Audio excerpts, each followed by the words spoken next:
Installing ThermoMate's new condensing water heater. A condensing water heater uses less energy, is high efficient because it has a secondary heat exchanger. That gives you a lot more flexibility. You don't have to worry about being near a chimney or dealing with that hot exhaust. Simple to work with PVC vent right out the side of your house. I've been waiting to review and install this new ThermoMate high efficiency hot water heater. When you open the box, they give you a thank you note. Now don't throw that away. You're going to want that. Behind is a 1-for-1 diagram of the size of your new instant on-demand hot water heater, so you can use this for the installation. This is your positioning guide, so you can mount it on the wall at the exact correct placement. The mounting bar is included. Your hot water heater will hang off of this mounting bar. Your water heater purchase does come with the mounting hardware you needed. That's the hanger bar and the fasteners, including right into solid material or hollow core anchors. The mounting bar is marked with an up arrow. I marked where I want my bracket to go.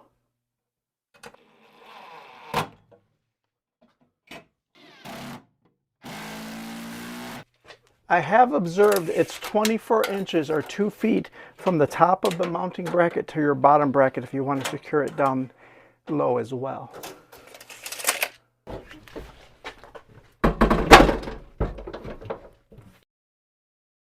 So you simply hang it on that mounting bracket. It does snap in from left to right, so it won't move. It kind of has a channel where it locks in from left to right. You have an additional mounting plate down here where you can secure it even tighter. Okay, up top here, this is the flue. This is where the hot gases will escape, and this is your combustion air or fresh air intake. It has a screw here. You need to remove that, but hold on to it. Okay, simply remove the cap. Don't forget to remove that. Now that's disposable, just get rid of it. And you secure that with the same screw you just removed.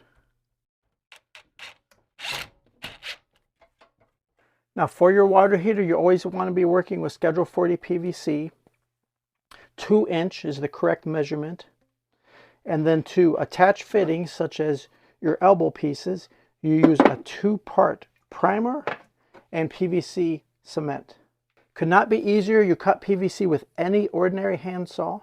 Use a 2-part mixture to connect PVC fittings, purple primer, and all-purpose PVC cement. The primer cleans and prepares the PVC. You do it on the pipe and the fitting. It's purple, so the code officials can see that it's been complete, this step. Now onto the all-purpose PVC cement. This as well gets applied to both the pipe and the fitting. And then you work quickly here.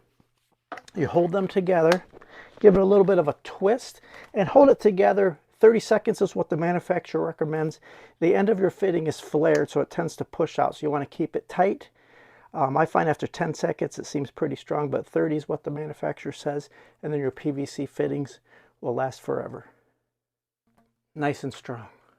Okay, for the 2-inch flue pipe, you can use a high temperature silicone sealant to go around the pipe.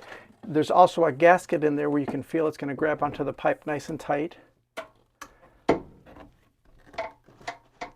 Do not use PVC cement or glue in this fitting.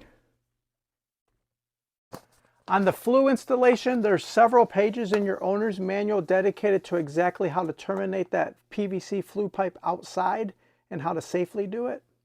If you're at a part of the country that has snow from time to time, you want to make sure the flue pipe is at the highest anticipated snow level. Okay, underneath, all your fittings are labeled. This is the hot side. It's normal that a little water comes out because it was tested in the factory that it was watertight. So that's labeled as the hot side. This is the cold side, and this is where your gas connection goes.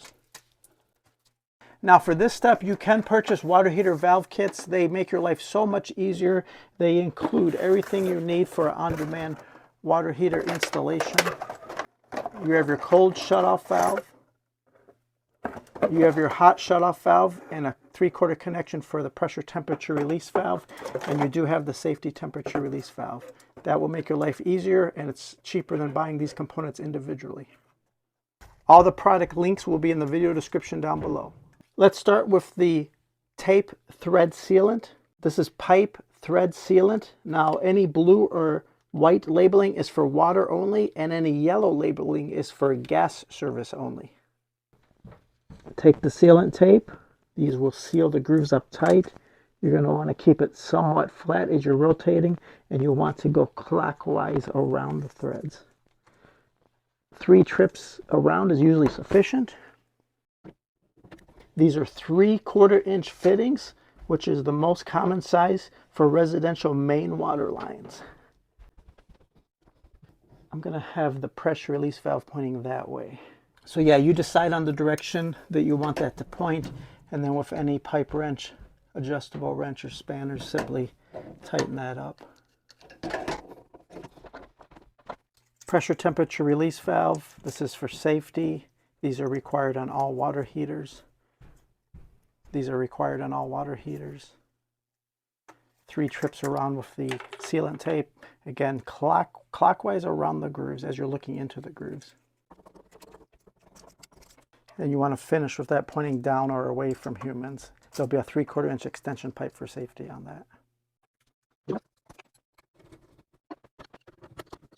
Now connecting your water lines here, you have plenty of options. You can do PEX, you can do copper, which I'm probably going to do. I'm also a big fan of these flexible rated water heater braided hoses. They come in 3/4 inch, so they're ready to go for your main lines. And they could not be easier. You literally just screw them right in and tighten it up and you're good to go.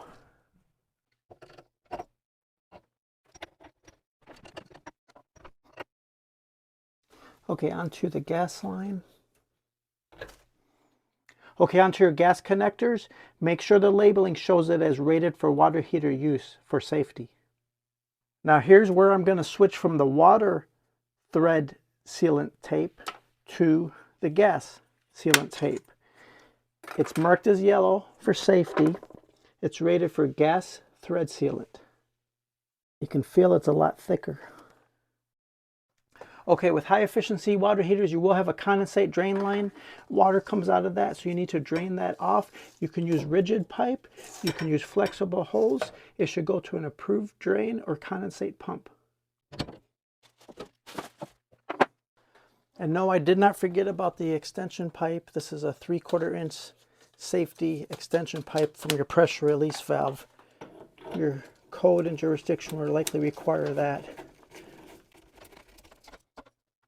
ThermoMate did you a favor here on the electrical. No wiring required. A 6-foot long cord plugs into any standard outlet. Okay, now's the time to turn the main water supply back on and check for leaks. You can now also turn the gas supply back on and check for leaks.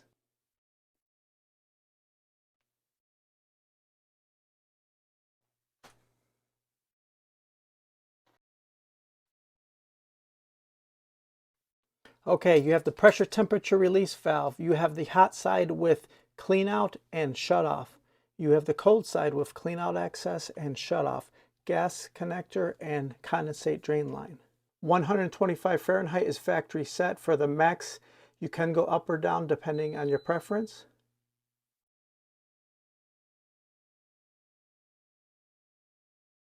As far as safety clearances on the water heater, behind is 0 clearance. You can install it right up against a finished wall. No concerns with that whatsoever. And then you want 12 inches clearance from the bottom or the floor, and you want 6 inches clearance at the top.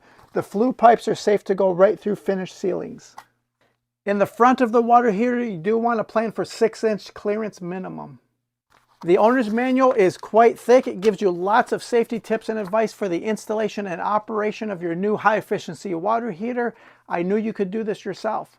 Let me know if you have any questions whatsoever. All the product links are in the video description down below. Hey, you installed your new water heater. I knew you could do it.